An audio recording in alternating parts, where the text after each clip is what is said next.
বন্ধুরা, অবশেষে রোহিঙ্গারাও যুদ্ধের জন্য প্রস্তুত হলো এবং হাতে ও কাঁধে বন্দুক নিয়ে তারা রওনাও দিল। কিন্তু এখানে প্রশ্ন হচ্ছে, যুদ্ধটা তারা কাদের বিরুদ্ধে করতে যাচ্ছে? সে বিষয়ে আমি একটু পরে আসছি। তার আগে আমি আপনাদেরকে জানিয়ে রাখি, সম্প্রতি একটি ভিডিও যেটা সোশ্যাল মিডিয়ায় ভীষণভাবে ভাইরাল হয়ে পড়েছে এবং ইন্টারনেটে রোহিঙ্গা মিলিটারি বলে সার্চ করলেই এই ভিডিওটি আমাদের সামনে আসছে, যেখান থেকে আমরা স্পষ্টতই বুঝতে পারছি যে আজ রোহিঙ্গারাও যুদ্ধের জন্য প্রস্তুত হয়ে যাচ্ছে। তো এবার আমি আপনাদেরকে জানাই যে আদৌ তারা যুদ্ধটা কাদের বিরুদ্ধে করতে যাচ্ছে।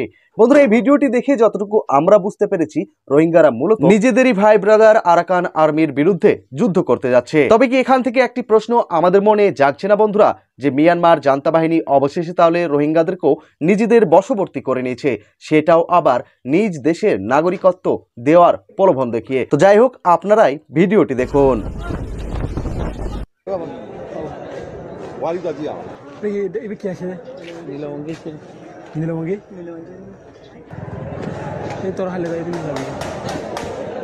আসসালামু আলাইকুম ভিউয়ার্স। ইংরেজিতে রোহিঙ্গা মিলিটারি লিখে সার্চ করলেই একটি ভিডিও দেখা যাচ্ছে।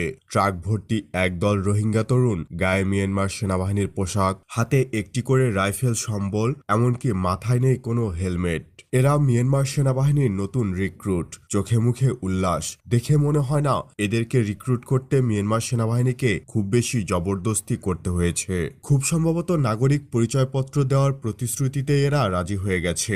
তাদেরকে কার্যত ঢাল হিসেবে ব্যবহার করছে মিয়ানমার সেনাবাহিনী। তাদেরকে সেভাবে সামরিকায়ন করা হয়নি। রোহিঙ্গাদের পুরনো ও কম মানের অস্ত্র দেওয়া হয়েছে। সেনাবাহিনীর কোনো লোগো নেই তাদের ড্রেসে। এই ভিডিওতে সম্ভবত আকিয়াবের একটি ক্যাম্পে রোহিঙ্গাদের যুদ্ধের জন্য প্রস্তুত করা হচ্ছে। এটা রোহিঙ্গা জাতির দ্বিতীয় ঐতিহাসিক ব্লান্ডার। রোহিঙ্গা জাতির প্রথম ঐতিহাসিক ব্লান্ডার ছিল দ্বিতীয় বিশ্বযুদ্ধের সময়। দ্বিতীয় বিশ্বযুদ্ধে রাখাইনরা জাপানিজদের হয়ে ব্রিটিশদের বিরুদ্ধে অস্ত্র ধরেছিল। রাখাইনদের কাউন্টার করতে ব্রিটিশরা বেছে নেয় রোহিঙ্গাদের। প্রতিশ্রুতি দেয় ব্রিটিশদের পক্ষে অস্ত্র ধরলে যুদ্ধের পর আরাকানে রোহিঙ্গাদের জন্য স্বায়ত্তশাসিত অঞ্চল দেবে। কিন্তু যুদ্ধে জয়লাভ করার পর ব্রিটিশরা সেই প্রতিশ্রুতি ভুলে যায়। রাখাইন আর রোহিঙ্গাদের মধ্যে রেষারেষি শুরুটা দ্বিতীয় বিশ্বযুদ্ধে দুটি জাতির দুটি পক্ষ অবলম্বন করা থেকেই। সেখানেও এভাবে ব্রিটিশদের সেই ডিভাইড অ্যান্ড রুল পলিসি কাজে লেগে গিয়েছিল। তো দেখা যাক মিয়ানমার সেনাবাহিনীতে নতুন যোগদান করা রোহিঙ্গা যুবকদের ভাগ্যে কি অপেক্ষা করছে।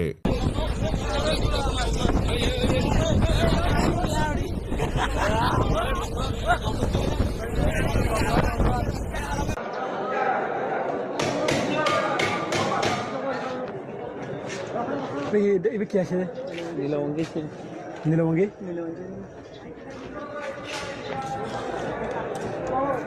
ओए क्या एदुगुल भी दिया और क्या करा था गया दिखड़ा ऊपर मशीन ने पूरा काम बेलट बांधे नहीं करने अब कैसे कम होने का ये इतनी गोटी दी मुझे ये नार गोरी तो नारा गोरी उनसे नार गोते का नृत्य चाहिए हमारी माइंड है बेलट में बांध दी दिखड़ा।